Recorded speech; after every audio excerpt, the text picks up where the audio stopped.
Coming up on this episode of Hollywood Families, I sit down with the son of one of the greatest entertainers of all time, Sammy Davis Jr.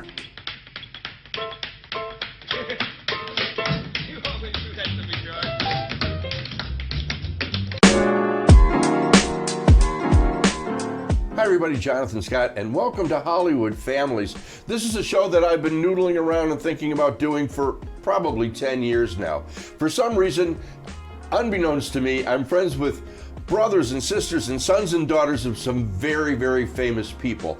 And we're thrilled to have one of those people in the studio with us today to talk about his story and growing up with his iconic entertainer, some would call the greatest entertainer of all time, Sammy Davis Jr. Please say hello to my friend, Manny Davis. Hey! Oh, hey! Hello, Jonathan. Nice to see you again. Welcome back to fabulous Las Vegas. Thank you very much. I love coming here every month or so. My wife loves this place and she drags me here all the time. So. And Las Vegas must have a special meaning to you because of your father's presence here in town. Oh, yes. I feel like the prince of the city. Like, anytime I'm here, I'm probably one of the only people in this city that they actually turned the lights out for his father. When he passed away, it was for about 15 minutes, I believe. And yeah, it's always felt like a second home because every time my father performed, he always brought me out on the stage with him, whether it was here or Atlantic City or Reno or all places in between.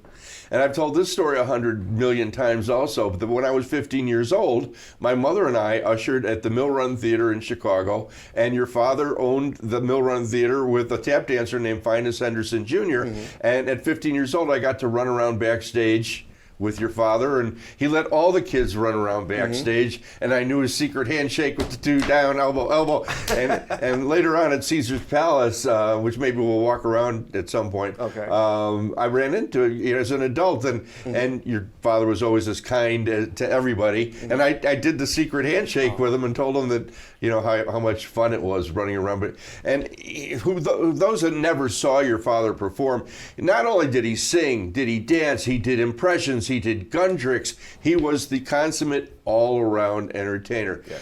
But knowing you as well as I do, I know the story, but I'd like you to share the story, which you affectionately call Little Orphan Manny, on how Sammy and Altaviz met you and how your relationship started. Okay. So yes, it was like very much like, I call it Little Orphan Manny. I do want to write a book titled the same title. But I grew up in an abusive home, and I was, my three brothers and I were given up for adoption because abuse would have gotten a little worse. So then we went to another house, and the lady that adopted my brothers and I, and myself, she used to do hair. And her sister had a studio that she did hair for the stars in LA.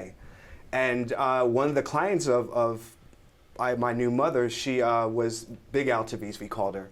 Because my mother was Altaviz Davis, and her mother was named Altaviz. It was the first time I ever heard a woman name her daughter after that. So she wasn't Altaviz Gore Jr. No. Okay, so what happened was, like, one day, Ruth was the lady that adopted us. She took me and my brothers to the house with her. She used to always take us to the shop sometimes. And we were just playing. And I didn't know at the time, but my mother wanted to have children. You know, and it's kind of hard with Sammy traveling all the time and, you know, his relationship with his other kids prior to meeting me.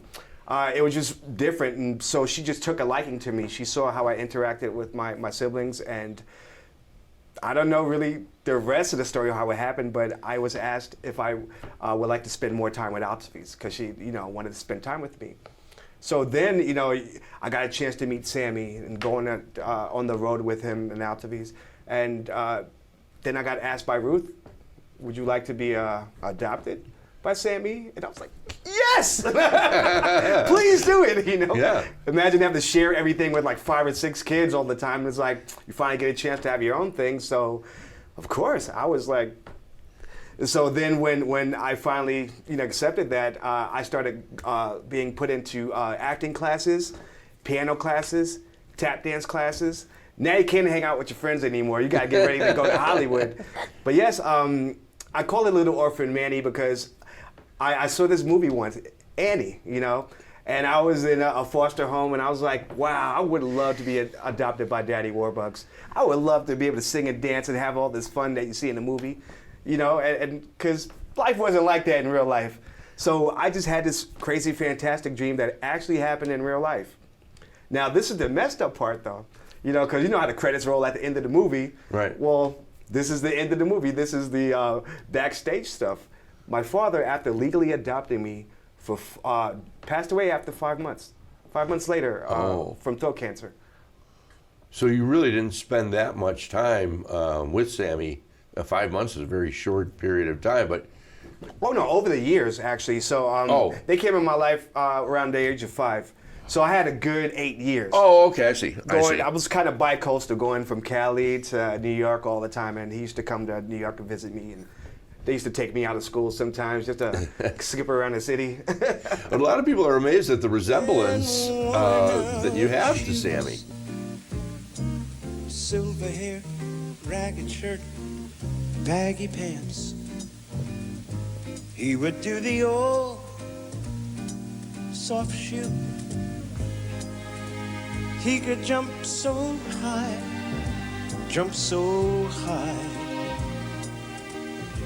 and then he'd lightly touch down. I met him in a cell. In New Orleans I was. Well, I was. A lot of people tell me, like, when my mother passed away in 2009, everybody was like, you didn't hear? I was like, what? He's your father. I'm like, come on. I know I'm adopted twice now. Like, Right, you know? right. But it's still uncanny. Because when I look at myself, I'm like, am I really? So I always think all the time. And that's why I kind of wear fedora now. Got my Sammy glasses. And so it really was more of a blessing than a curse. Oh, never cursed at all. It changed my life entirely. Even after losing him and spending 20 years not a part of the Hollywood dream that I had before, my mother fell ill, in 2009, and I only had the chance to be with her for 5 days before she passed. But then everything was left to me. Now, your mom was a dancer. Altavis was a dancer, correct? Yes.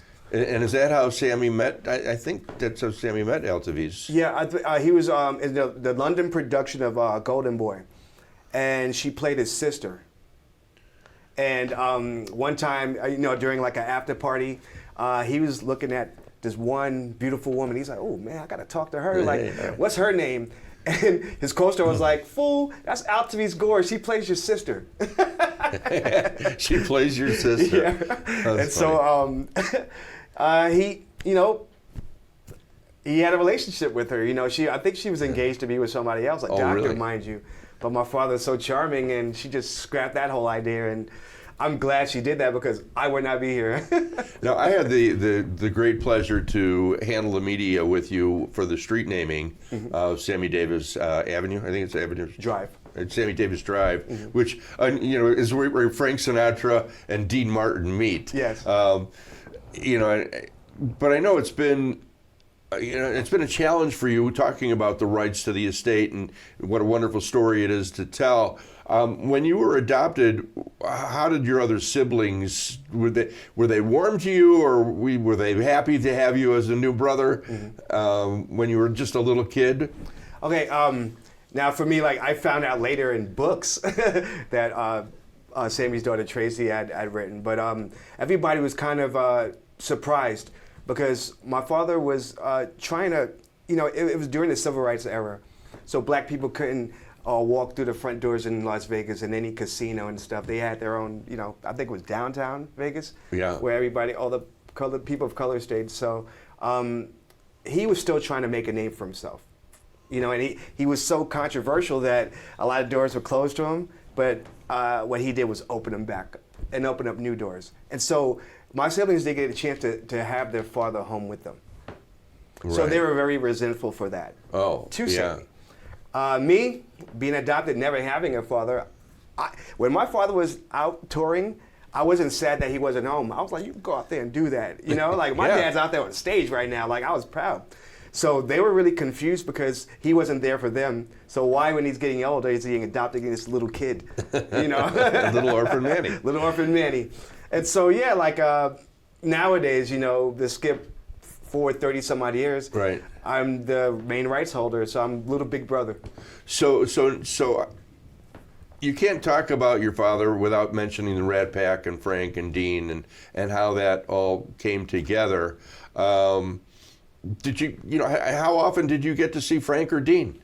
Okay, I would say when they did that Together Again tour, I believe, Right. in the late 80s, I got a chance to watch Dean maybe once or twice on stage, but then he had a tragic family accident, and so he no longer Right, and performed Liza with them. Minnelli stepped in. And Liza, yes, and I met her more times than I met Dean Martin. But but yeah, like every time Frank was there, so I got a chance to meet Frank Sinatra so many times, and he's Uncle Frank to me. Now, why did they call your dad Smokey?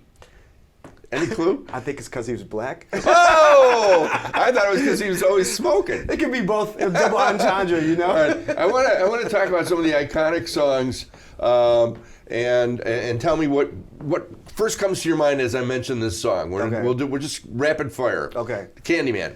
Candyman, oh my gosh, I love candy. I was a kid, and I met the guy that sang Candyman from Willy Wonka. It was like, yes. I was like, oh my God, it's like meeting, just like meeting Sammy, but he was the Candyman. What's your favorite candy? Snickers, definitely. Mine too. All right. You know why? Because Snickers satisfies you. I've Got to Be Me. Oh, love that song. Whether I'm right or whether I'm wrong. Yep.